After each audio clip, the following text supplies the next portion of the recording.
As many of you know, my name is Michael Lloyd. I live in Orlando. I'm 21. Just thought I'd start out and do a blog and pretty much, say who I'm about and what I'm doing. I'm actually would like to start a foundation to pretty much mentor and coach at-risk gay and lesbian and bi transsexual individuals in society who primarily are in the teens and young adults. And the goal of the foundation is to help raise awareness in HIV and AIDS and other STDs, as well as, on a further note, the more serious note would be to help pretty much offer help and support and hope to those who are going through all aspects of addiction, whether it's sex, whether it's cigarettes, whether it's weed, whether it's alcohol, drugs, whichever that may be. And to touch on that briefly, before I do that, actually, for the past 4 years, I actually was in a pretty intense methamphetamine addiction. Started out smoking it. Someone said, you know what, here, have a puff of this. And you know what? I tried it. Just like, for example, you may say, or have been given the opportunity to, smoke a cigarette or have a drink. You can say, okay, why not? I'll take a shot.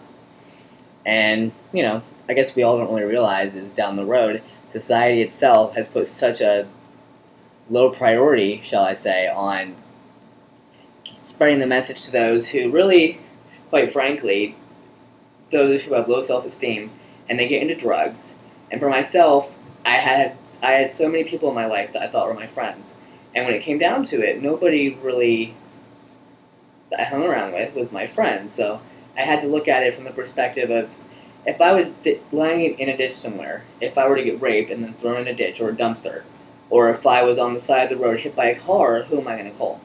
And sadly enough, that list got pretty short, although I have my acquaintances and people that I go out with. But ultimately, the goal is to, it's just, there was no point in having people in my life that didn't care. And I have people in my life that I know who still do drugs, and if I wanted to, I could probably go and get them, and just like that. But, why would I?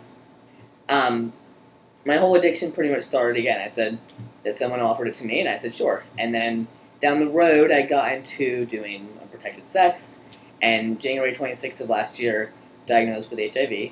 And from that point on, I got a lot of mixed feelings from people that were in my life, a lot of which I was very resentful towards, more or less because people were disappointed in me, and, people had always been telling me, especially my parents. My mom always used to say, be careful, the last thing you want to have is HIV, and in all due respect, she was exactly right. However,